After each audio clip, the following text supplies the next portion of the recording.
महाराष्ट्र विधानसभा निवडणुकीचं बिगुल वाजलं आहे। निवडणूक लढवण्यासाठी अर्ज करण्यासही सुरुवात झाली आहे।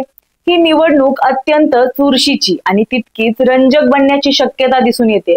महाराष्ट्रात महायुती आणि महाविकास आघाडी हे जसे दोन महत्त्वाचे फॅक्टर आहेत, तसंच इतर लहान लहान घटक पक्ष सुद्धा जरी ते निवडणुकांच्या धुमाळीत आपल्या थोड्या प्रमाणात पाहायला मिळत असले तरी त्यांचाही समावेश आपल्याला या निवडणुकांमध्ये दिसून येत आहे।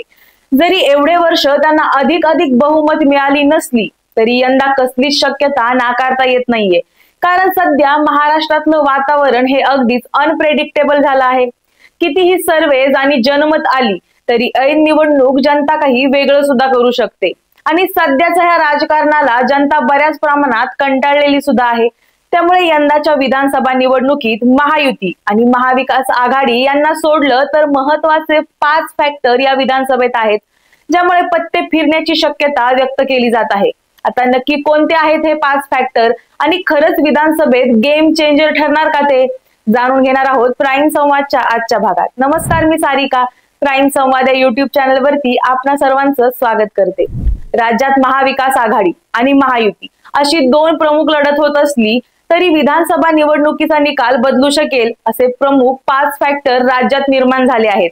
यात वंचित बहुजन आघाडी, मराठा आंदोलनाचे नेते मनोज जरांगे आणि मराठा आंदोलन, महाराष्ट्र नवनिर्माण सेना अर्थात मनसे, परिवर्तन महाशक्ती आणि ऑल इंडिया मजलिस ए इत्तेहादुल मुस्लिमीन म्हणजेच MIM यांचा समावेश आहे। आता यांचं नक्की कसा आणि काय परिणाम होणार, पहिल्यांदा जाणून घेऊया वंचित बहुजन आघाडीबद्दल। वंचित बहुजन आघाडी 2019च्या लोकसभा निवडणुकीत वंचित बहुजन आघाडीचा भाजप विरोधी पक्षांना, त्यातही विशेषतः काँग्रेस आणि राष्ट्रवादी काँग्रेसला मोठा फटका बसला होता। नांदेड, सोलापूर, अकोला यासारख्या मतदारसंघात केवळ वंचितनं मोठी मतं घेतल्यानं काँग्रेस राष्ट्रवादीचे उमेदवार पराभूत झाले होते। 2024च्या लोकसभा निवडणुकीत वंचितची मतांची टक्केवारी कमी झाली, मात्र तरीही वंचितने घेतलेली मतं अनेक ठिकाणी निर्णायक ठरल्याचं दिसलं। राज्याच्या विधानसभा निवडणुकीत वंचित बहुजन आघाडी फॅक्टरच्या परिणामावर बोलताना राजेंद्र साठे कमी झालेल्या वंचितच्या जनधाराकडे लक्ष वेधतात। ते म्हणाले की वंचित आघाडीची मतं खूप कमी झाली आहेत, लोकसभेला त्यांचा दारुण पराभव झाला होता, त्यामुळे त्यांचा किती परिणाम होईल हे सांगणं तसं कठीण आहे। असं असलं तरी विदर्भात ते काही ठिकाणी आपला प्रभाव मोठ्या प्रमाणात दाखवू शकतात। यात मतदार काय विचार करतात त्यावर ते अवलंबून आहे। आपलं मत वाया जाऊ नये असा विचार करून लोकांनी मत दिलं तर ते चित्र वेगळंच असेल। प्रकाश आंबेडकरांनी आरक्षणाच्या उपवर्गीकरणाचा आणि आरक्षणाच्या रक्षणाचा मुद्दा मांडलाय, तो मुद्दा त्यांनी लावून धरला आणि भाजप काँग्रेस एकाच नाण्याच्या 2 बाजू आहेत अशी मांडणी केली तर त्याचा परिणाम होऊ शकतो, असंही राजेंद्र साठे नमूद करतात। आता दुसरा फॅक्टर म्हणजे मनोज जरांगे आणि त्यांचं मराठा आरक्षण। मराठा आरक्षणाच्या मागणीसाठी आक्रमक भूमिका घेत मनोज जरांगे यांनी मराठा समूहात मोठं जनमत तयार केलं आहे। याचा परिणाम 2024च्या लोकसभा निवडणुकीत ठळकपणे जाणवला। बीड, जालन्यासह राज्यातील अनेक मतदारसंघामध्ये जरांगे फॅक्टरने निकाल बदलले। याचा मोठा फटका राज्यातील सत्ताधारी भाजपला बसला।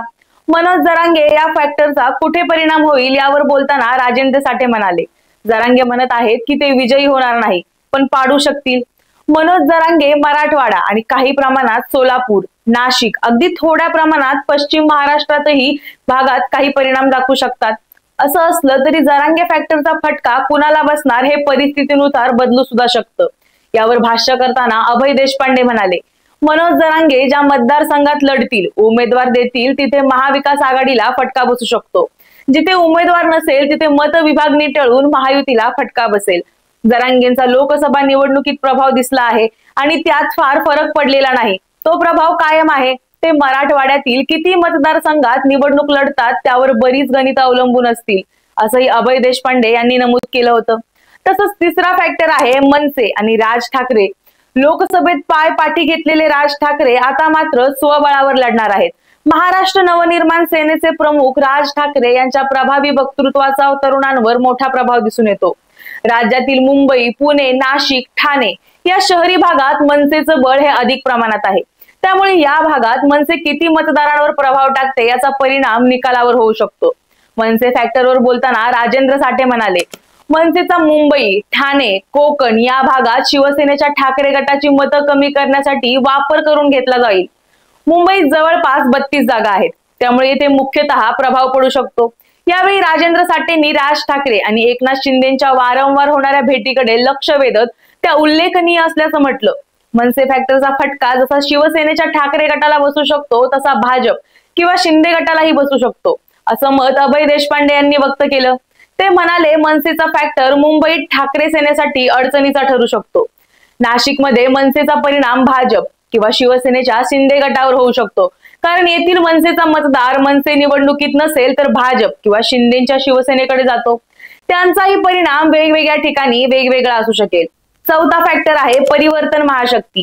यावेळेच्या विधानसभा निवडणुकीत माजी खासदार संभाजीराजे छत्रपती यांच्या नेतृत्वात तिसरी आघाडी म्हणून परिवर्तन महाशक्तीचा प्रयोग होत आहे।